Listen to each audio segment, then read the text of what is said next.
মনোনয়নপত্র জমা দেওয়াকে কেন্দ্র করে পুলিশের সাথে ব্যাপক বচসা বামকর্মীদের দাবি তৃণমূল বিরাট মিছিল নিয়ে ভেতরে ঢুকলেও বামকর্মীদের মিছিল পুলিশ পিডব্লিউডি মোড়ে মিছিল আটকে দেয় বাম কংগ্রেস কর্মীদের। বামকর্মীদের অভিযোগ, তৃণমূল প্রার্থী নির্মল চন্দ্র রায় বিরাট মিছিল পিডব্লিউডি মোড়ের ভেতর ঢুকতে দিলেও বাম জোটের মিছিলকে আটকে দেয় পুলিশ।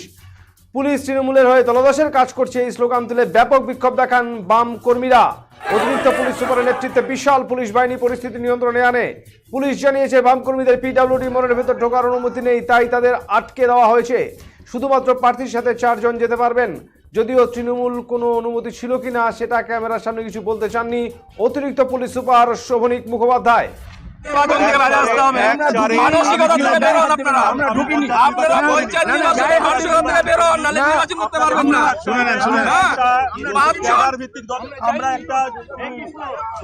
আপনি শুনুন, ঢুকলো কি করে? ওরা পারমিশন নিয়েছে,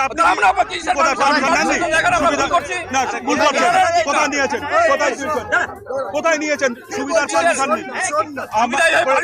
হ্যাঁ, পারমিশন পাওয়া যায়, সবাই নিয়েছে, দেখে নেন, অনলাইন আছে, সুবিধা সবার জন্য একই।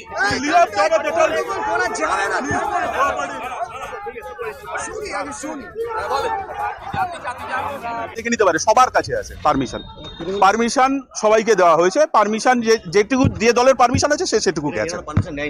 আমি সেটা নো কমেন্টস এই সম্বন্ধে। পারমিশন আপনারা দেখে নিন।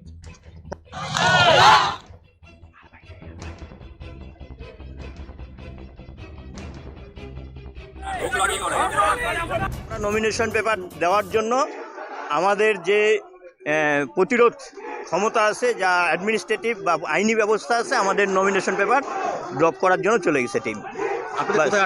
আমাদের আটকানো হয়েছে পিডব্লিউডির। ওরা আটকাবে, যত আটকাবে তত প্রতিরোধ বাড়বে, যত প্রতিরোধ বাড়বে ভোটের বাক্সে তত বেশি ভোট সংঘবদ্ধ হবে তৃণমূল বিজেপির বিরুদ্ধে। তৃণমূলকে ভিতরে ঢুকিয়ে সুবিধা করে দিয়ে তার ভোটের বাক্সে কিছু হবে না। আর তৃণমূল বিজেপি প্রশাসন এক হয়ে গেলেও আমাদের ঝান্ডা, লাল ঝান্ডা আমাদের ঝান্ডা, কংগ্রেস আমাদের ঝান্ডা, শ্রমিক, কৃষক, ছাত্র, যুব, মহিলা, কংগ্রেস, বাম সব ঐক্যবদ্ধ হয়েছে তৃণমূল বিজেপির এই নক্কারজনক যে ঘটনা তার প্রতিবাদে।